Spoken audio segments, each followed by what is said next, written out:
Hi everyone, welcome back. Thanks for joining us today. We've got a brand new story to share with you. So let's begin. My name is Sam, and I need you to picture this for a second. You're deployed thousands of miles from home, doing what you've been trained to do. Then, out of nowhere, you get an email that turns your entire life upside down. That's how I found out my wife was divorcing me, through an email. To say it shattered me doesn't even begin to cover it. But before that, everything seemed fine. I'm going to walk you through exactly what happened, because someone out there might need to hear this. Maybe you're a soldier like me, or you're just someone who gave your heart to the wrong person. Either way, stick with me till the end, because I've learned some hard lessons, and I will be sharing them with you. I met my wife, Diana, right after I got back home to Texas from an out-of-state military mission. After coming back home, I decided to hop on one of those dating apps. My plan was to look for a fling. I wasn't ready to get involved with anyone.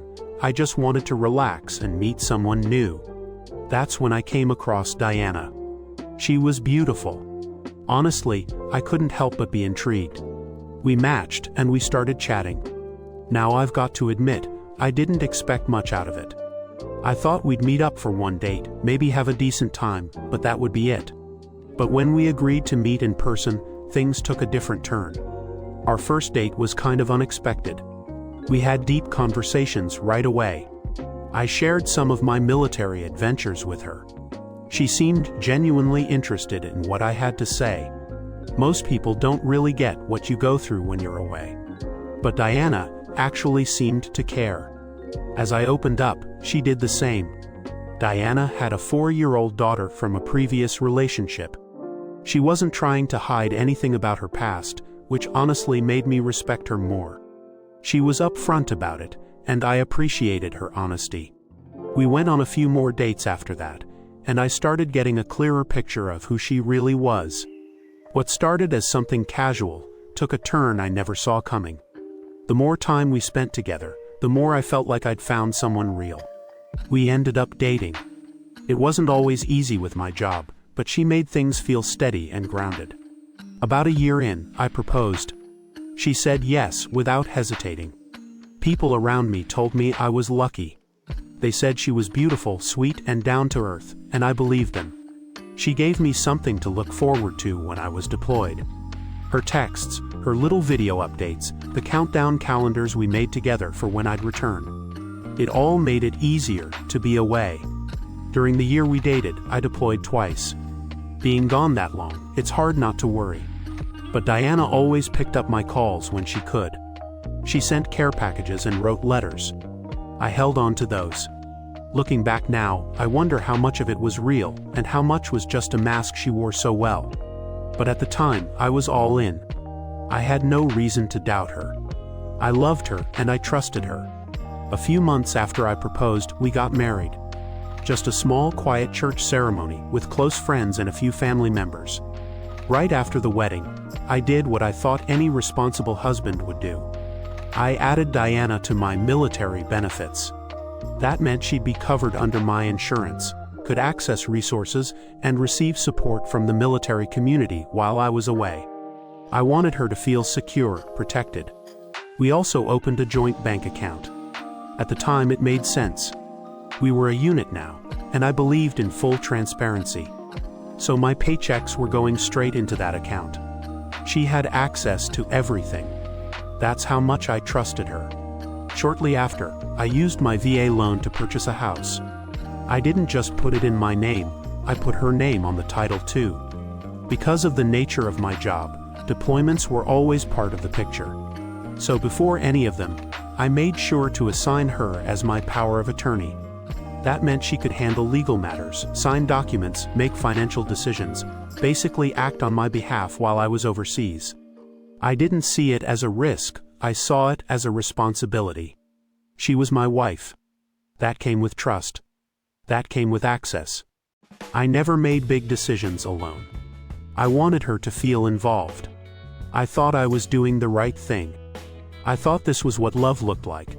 Total trust, total commitment, total vulnerability. Over a year into our marriage, just a few weeks before I was set to deploy again, things between Diana and me began to shift. She started acting distant. Conversations became shorter.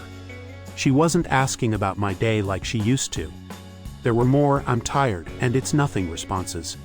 I'd be talking about something from my day and realized halfway through that she wasn't even listening.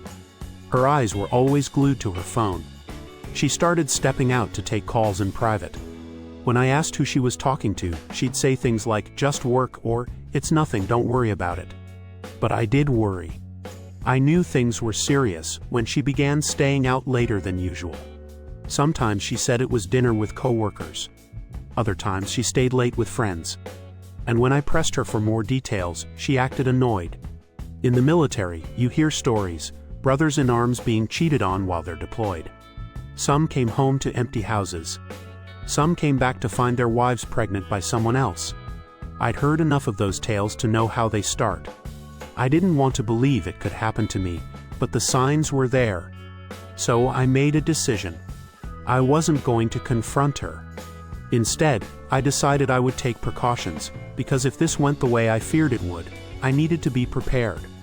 I went down to the military legal office on base. There, I revoked Diana's power of attorney. She would no longer be able to make decisions or access certain benefits on my behalf while I was away. I made sure it was all properly documented. Next, I went to the bank and opened a new savings account in my name only. I started redirecting all my special pays and other allowances into that private account. I knew I couldn't stop my regular base salary from going into our joint account without tipping her off. So I left that part untouched for now. I also updated my records and made my older brother my new emergency contact and power of attorney. He was the one person I trusted to have my back, no matter what.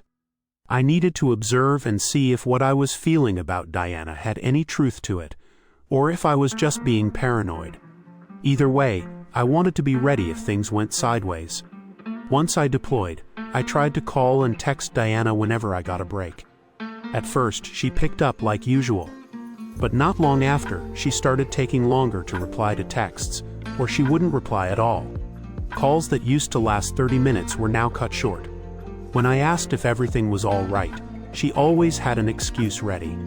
She'd say she was overwhelmed with work, and she just had too much going on at home. On the surface, those are valid things. Life isn't easy as a military spouse, I know that. But she was acting like she was trying to keep me from asking more questions. It didn't sit right. I've seen this kind of shift before with fellow soldiers whose marriages ended badly while they were gone.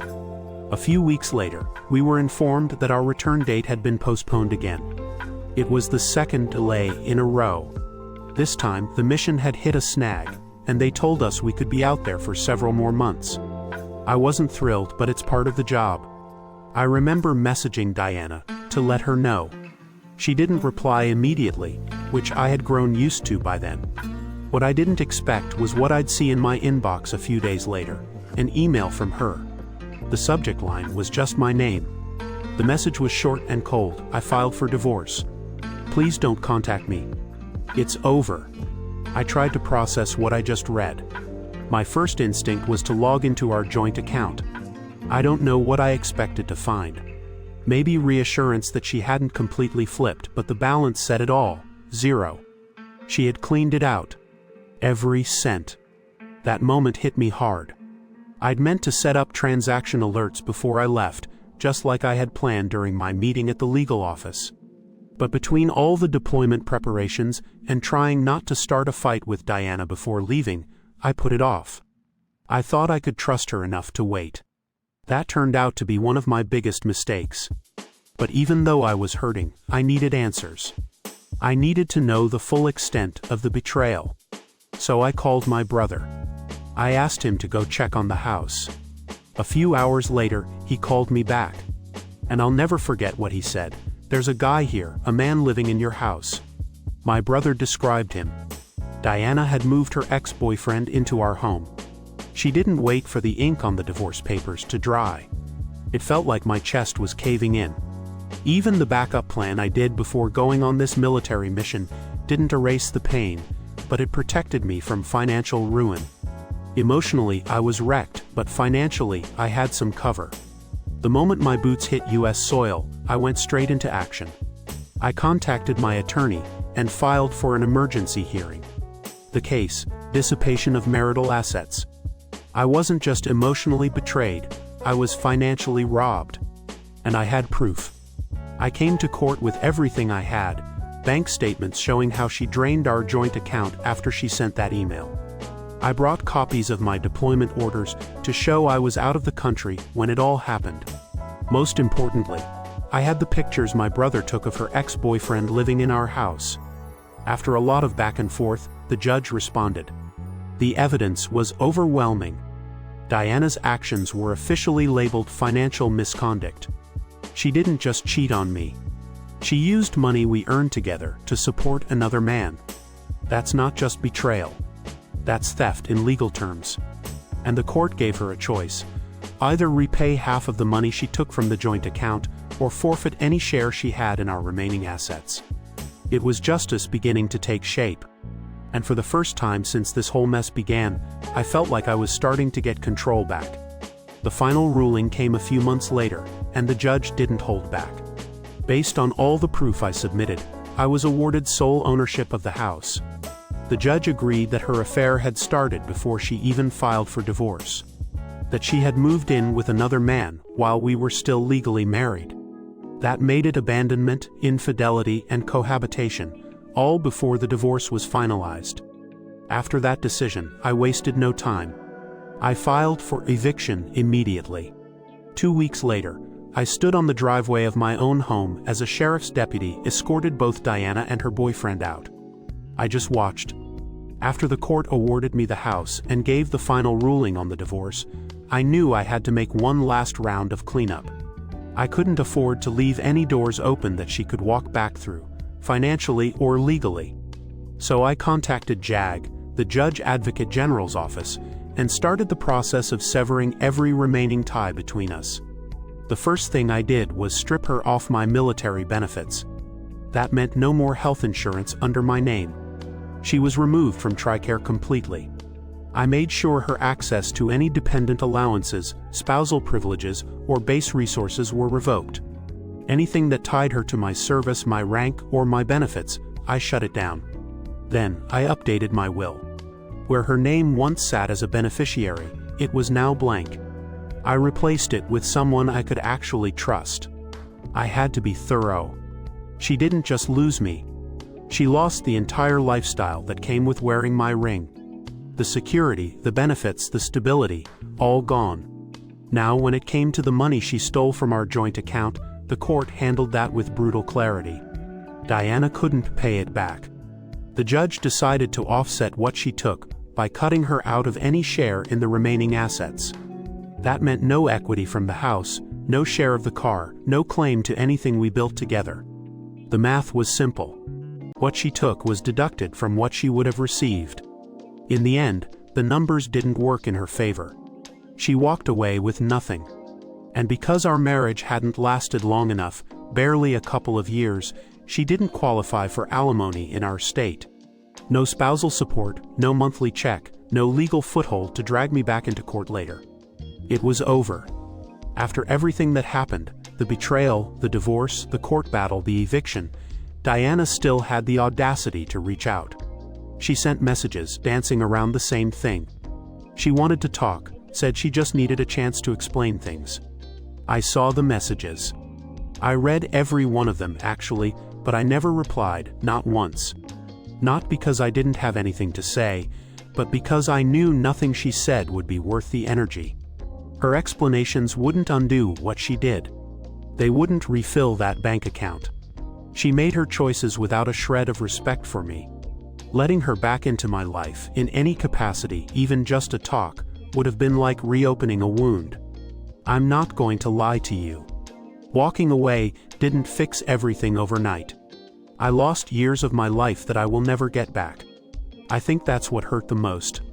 Not just the betrayal itself, but realizing I gave someone full access to my world, and she burned it all down without blinking. But I learned something from it all. And I say this now with every ounce of clarity I've earned the hard way. Blind loyalty is dangerous when it's not protected by boundaries. That might sound cold, but it's the truth.